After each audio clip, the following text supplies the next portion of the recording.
Good afternoon. I'm sorry we starting behind schedule. This is a pre-match conference for the game between Ghana and Nigeria.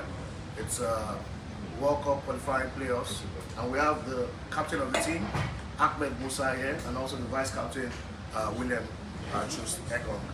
So the floor is open. How are you today? First, let me just open the floor. How are you today? Skip up. Very good. Trust. Okay, so the floor is open now.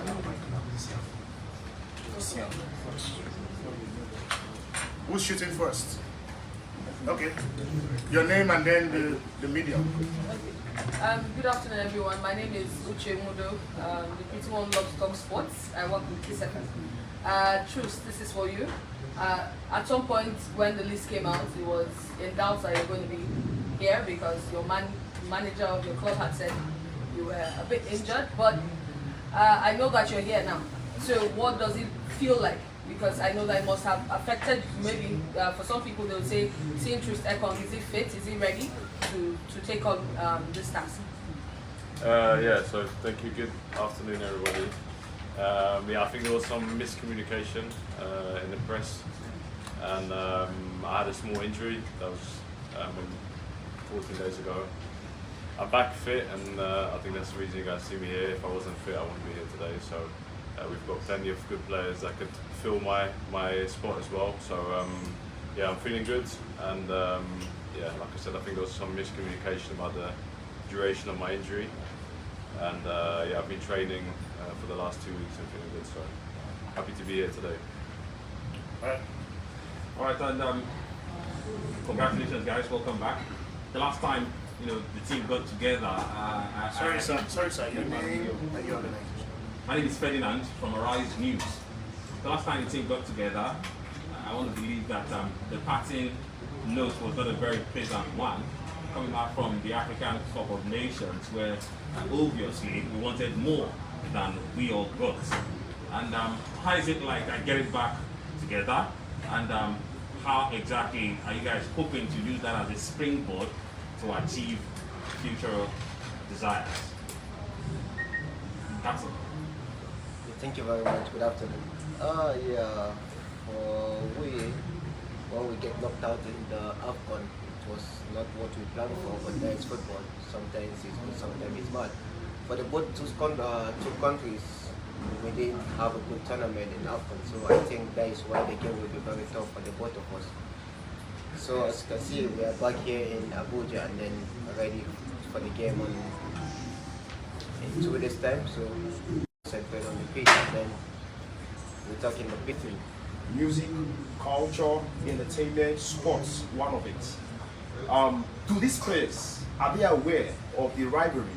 How bitter and ferocious it is when Nigeria takes on Ghana? Definitely, I've been hearing this for so long, saying that we have young players. I don't think we have young players, but as you can see, most of them are playing a very big tournament in Europe. So I don't think there is anyone that is going to say that is not ready for this game. We know the importance of the game, but like I say, I played against Ghana once, I think in 2010. So the game was, I can't even say how it is, but definitely we know the importance of the game is just going to the pitch and win, because we want to be in the World Cup like them, but we know it's going to be fight. So at the end of 95 minutes, good, nobody. Because the last time the tournament was not good for all Nigeria. They are really sad, but there's nothing we can do. That is football. So we just have to pay them with this to qualify to Qatar. And inshallah, I know that the boys are ready to give all their best. Okay. And maybe it's on Westwood. All right. Good afternoon, everyone. My name is Daniel Obasi from WCQ2022 Abuja. Captain, when you look at the crop of players that played in the AFCON in Cameroon compared to the ones we have already in camp who would be going up against this clash against Ghana, when you look at some of these players, they are just making their first start, just most especially for Lukman coming into the squad, and even for talking about Abo also coming into the squad. How have they been able to blend together, and most especially the fact that there would be no injury, and Etebo, who hasn't played for a very long time, coming back into the squad? What is the blend in the camp now? As you can see, Nigeria have a lot of talent. So no matter who is called up to the national team, he knows the task that he's gonna do. So for me, the new players, Amo and then Lukuman, that decide on the coach who is gonna start or they're gonna come from the bench. So I think everyone is ready. There is nothing new, but you know when you come into the new team, so you have to understand what and what. But as you know, Nigeria spirit. So we keep going. Victor. Good afternoon. My name is Modo Victor. Coach and captain and Truth. We know the place of the 12th man being the fans in how well how a football match goes. For a couple of games, you have almost been unable to play with the fans in Nigeria, only 5,000 being let in and this and that. For this crucial return leg against Ghana, how important will it be to have some fans, at least a sizable number of fans in the stadium, to be the 12th man behind the 11 on the pitch? Yeah, I'll answer this one. I think very important. I think all of us have been waiting to play in Abuja for a long time. Been in the stadium, in and around the stadium every time we come to Nigeria. We see as we drive past, we train next to the stadium, and for myself, it'll be the first time playing a game there. And yeah, seeing all the fans is going to be very exciting. And yeah, that's what we need to make it a home game. And we need all the support from everyone, from the whole nation, and for the 30,000 people that are allowed in the stadium. I'm sure they're going to make sure that the Ghana know that they're playing away from home. So yeah, we're really excited about that. And yeah, for some of the players who already played in that stadium, they've been telling us how amazing it is. So we're looking forward to all having a turn.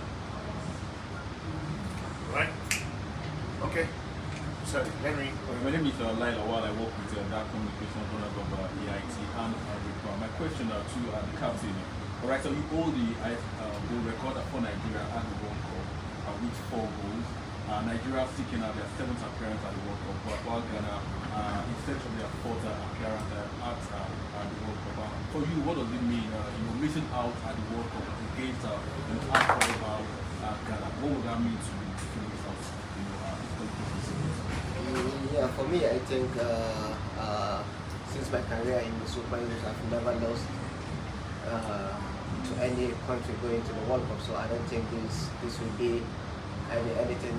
So we just have to focus, and inshallah I know that we're going to qualify because we are good in that. Okay. Sorry. All right. My name is Frank Sachi. I write for Toronto Football UK, and I'm also the publisher of Total News. A lot of people have been sentiments about Kumasi, Babayaro Stadium, and I know they are very experienced. My question is to the captain. You have played in so many stadiums, so many states, so many countries. How will you, as a captain, ginger your boys when it comes to hostility of the fans in Kumasi? Definitely, I've never played in Ghana, but I've played a friendly game with them. So we have been hearing a lot of things that they have not lost in that stadium. If you remember the last AFCON game we played against Benin, they said to all that they have never lost a game in Benin, and then we went there, we won. So inshallah, I know that we are going there to make a very big history to win that game in Kumasi. Thank you very much. Okay. Hey, my name is Calvin Wonka. I'm the publisher of ACL Sports. I'm probably older than most people here. I remember last time Nigeria played at Kumasi in 1983 and we won. A lot of stuff that happened going into the game showed the importance of the captain of the team at the time was Keshi. And I remember reading about a lot of players portraying how Keshi was able to have the players give them the confidence going into that game. Because I can tell you, going into that game, nobody gave Nigeria a chance. Now, I'm asking you both of the captains of the team, and depending on who starts. Bear in mind how we all felt at the end of the final whistle in Cameroon against Tunisia. What would you guys do in the dressing room with regards to having everybody pumped up going into this game on Friday? Yeah, I think it's great. I mean, in the team now we have quite a lot of players with experience. I think we have quite different players who lead in different ways. I think our captain always leads by example. He's always someone to encourage all the boys. I take the role sometimes of being more vocal, speaking to the players in the change room before the game. And yeah, it will just be about making everyone feel at ease and getting the mind in the game. I think all of us know how important this will be. And I don't think it will be as much about physicality or ball, it will be about who wants it most. So it's going to be the hunger, determination, and I think you're going to see a team that's ready to give everything to win this game. And yeah, that's all for us, just to get in the right mindset. And yeah, we'll try and see and to try and balance the feeling. We don't want to get too excited and get carried away. So yeah, it's just about balancing it. But I think everybody knows the magnitude of this game, so I don't think there has to be a lot of gingering before the game. I just think it will be about calming everyone down and keeping everyone focused. I think that'll be the most important thing. All right. Okay, my name is Kenichi from Super Sports. I just want to find out, we've been kind of not been too sure about who's going to be in the post because we've been changing goalkeepers, and now People is injured, someone else is going to be there. This is particular for you because you're a defender. How does that play, you know, the minds of these guys before a big game like this? Because you're not exactly sure whose instructions you're going to be taking from behind the back four. So, I mean, how does that work? Does it give you jitters? No, I don't think so. I think none of us are sure who's going to play. I don't know if I'm going to play either. I think you're going to have to ask the question to the coach when it's his turn. And no, I sleep just as fine knowing one of the three goalkeepers will be in goal. And yeah, I think all of the boys have great experience. Whether that be in Francis, who played in the World Cup before, whether it be Daniel Pay or it be Frank, I think all of the players that could play there, I'll trust them 100%. And yeah, of course you're going to miss Madu for this game, but I think that's what you need to have a good squad. And I think the same way we're going to miss Wilfred and Alex, the players that are going to be stepping in those positions, trust them 100%, and it's going to be a great opportunity for them to show why they should be playing for Nigeria. And I think that's the best way to face this this new challenge for them, and I think exciting to see what they're going to do with the chance to play. All right, I guess that's all. We'll now let the captain and the vice leave us now. Thank you very much. Thank you guys. All the best against the Black Stars. Thank you. Thank you.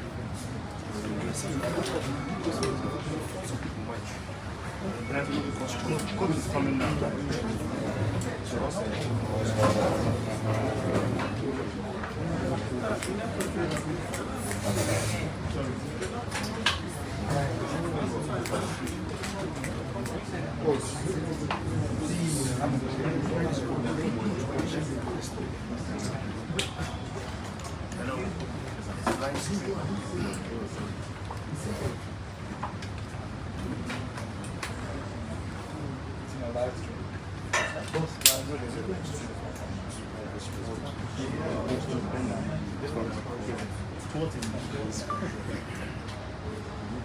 All right, so now we can do sharp. Okay, please, thank you everyone. We have the interim technical advisor of the team and also the technical director of the Nigeria Football Federation, Coach Augustine Agravon, with us right now. Coach, good afternoon, welcome. Good afternoon, sir. This is, yes, it's the press conference as we count down to the game between Ghana and Nigeria, the game in Kumasi. And are you tensed, Coach? No. Okay. How should I be? So now let me bounce it off on my colleagues. We have my colleagues right here from various media houses. So let's go with Nathaniel. Welcome, Coach. My name is Nathaniel Godwin. Work with Abuela Media. Coach, the Ghanaians started off with the mind games, some have said. The squad list for the Ghanaians were left in wraps until Monday when it was released. And some felt it also hampered your preparation in terms of scouting these players and knowing the profile of the coming with. Coach, what was going through your mind throughout that period, up until Monday? Thank you very much. I think that's a very interesting question. First of all, it has to be a choice. If Ghana decide to release their list weeks before now, so be it. They decided to release their list when they wanted to. So there's no effect at all, negative effect at all with the way we prepare. There is no way it's going to hamper our thoughts and our preparations. So we remain focused and we have a target and we hopefully will achieve it. All right. Good afternoon once again, everyone. My name is Uche Mudo. I work with Kiss FM Abuja. Coach, we saw what happened at the African Cup of Nations. We believe that we must have left that behind. You have, I've always said that Nigeria has not necessarily has a midfield problem, but choosing who is going to be there to make sure that that middle is well secure. Wilfred Ndidi is out. You only have Amao and Etebo to pick from. What are you going to do differently? Because we know that the Ghanaians will want to take over that midfield and see how they can penetrate. Well, we wish Wilfred Ndidi a speedy recovery. He's an important player for our national team. We know how important he is. But it's not going to change anything. We have a couple of players who can play in that position, and they've been watching, so the philosophy will not change, style of play will not change. Only personnel will change a little bit. So to that day, I'm not going to tell you who's going to take over from me because we have a whole lot to pick from. Okay. Channel solution, really channel solution. You saw what happened in the last game of the Africa. What lessons are you taking away from that match to do this going ahead? You see, she just talked about AFCON, you're talking about AFCON. AFCON is way back. I don't want us to take us back to AFCON. We have a game to focus on. We have a whole lot of positives from that game. We will see when we get to Kumasi tomorrow. Okay. Coach, good afternoon, Modo Victor. Coach, you have basically seen it all in Nigerian football. You've coached, you've played, you've seen it all in Nigerian football, and you understand what it means to play against Ghana and how 200 million estimated plus Nigerians are expecting not just to win a football game, but to get two over Ghana. How prepared is your squad for this? Bearing in mind the magnitude of this game and also what's at stake in the doubleheader. A lot at stake.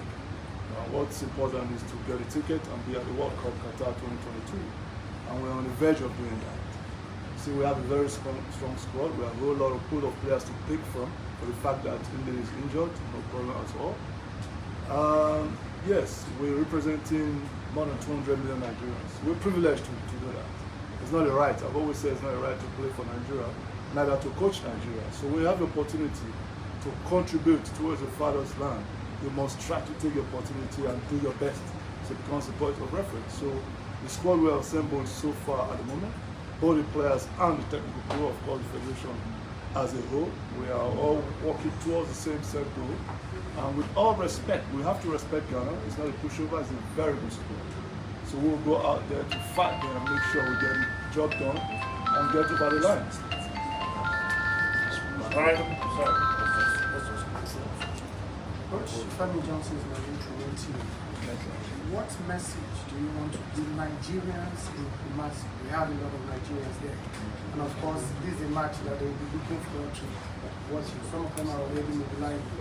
What message are you having for them in Kumasi? What message is it for those who are in Nigeria looking forward to the game? Nigerians residing here, Nigerians in diaspora, we're all Nigerians. I know how committed and how Nigerians love football. We're passionate about it. And we've been called upon right now to do a job. We must try as much as possible within ourselves to make sure we put smiles in the face of Nigeria. And we welcome their support, we're very happy with their support, both home and abroad. I want them to continue in that manner, to always support us. Even when it's going rough, they should support us. The only thing is, at the end of the game, we'll cross over the line and make everybody happy. All right, Francis. My name is Francis Achi, Trevor Football, UK and News, Nigeria. I know that you have played against Ghana so many times. And I also know that you have new players invited to the team right now. You have the likes of Akipima Maolu, Adimola, and at least two for them for now. For you, having known the rivalry between these two countries, these two teams, can what happened in 1983 when you get the 7th right? It's a possibility. You don't own tomorrow. But what I'm trying to say, I'm still going to repeat it. It's a very crucial one. We want to get over the line. How do we get over the line? It's to win and win well against Ghana. That's the only way we can get the World Cup. So we'll do everything possible to work hard You know, like you were in training yesterday, you were in training this morning. You could see that the boys are sharp. They are ready to go. The federation is ready. You are ready. Nigerians are ready to support, and we will do everything possible. It's on the pitch we will speak, not on press conference alone. On that day, the boys will come out, and then I think you'll be very, very impressed. Right. Okay. Can you tell me your super sport? And coach, please, this is not a question at all about what you do, but so many Nigerians will ask this question. There have been players who've been out, and we had a standby list. So many people said they felt the standby list existed, so that if someone in the men's sport got injured, someone from the standby list would slot in. But apparently that didn't happen in the case of Ndidi. We have previously uninvited one who was invited, instead of maybe someone from the standby list. And then the case of Jonobo, people are saying, well, for a long time, he's not the as number one, but he keeps getting invited. Can you just throw some light on that? Very good. To say, I have my own game plan in my chance. Not everything I'll let you know. Okay? They are doing the day out defensive midfield.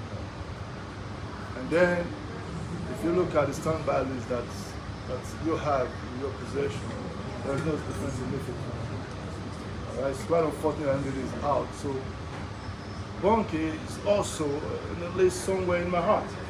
So switching to Bonke, I don't think there's anything wrong with that because it's been part and parcel of this team, in the past.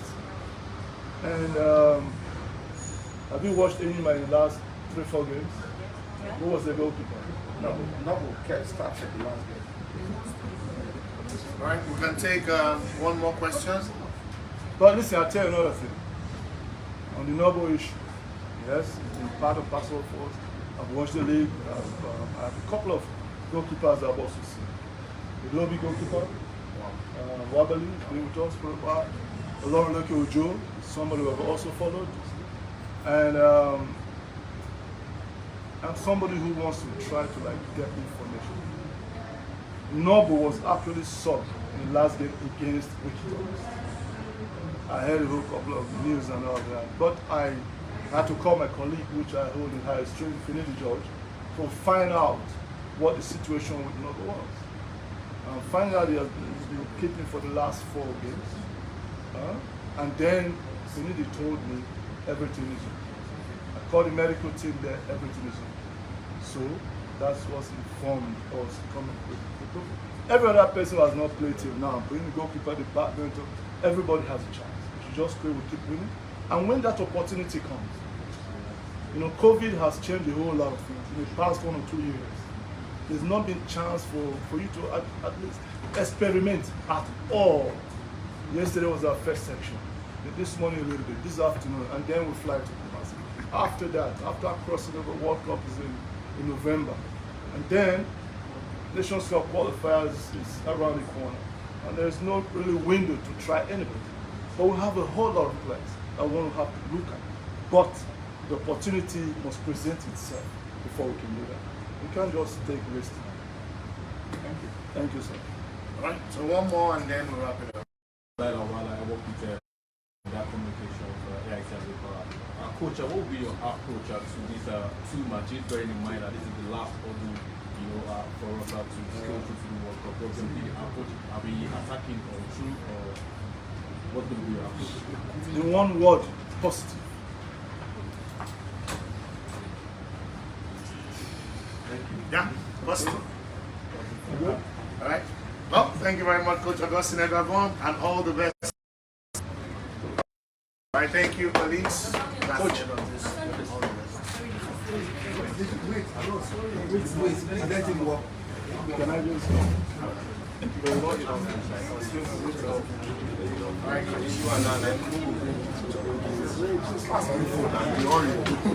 Sorry. See where I sit down. Ross,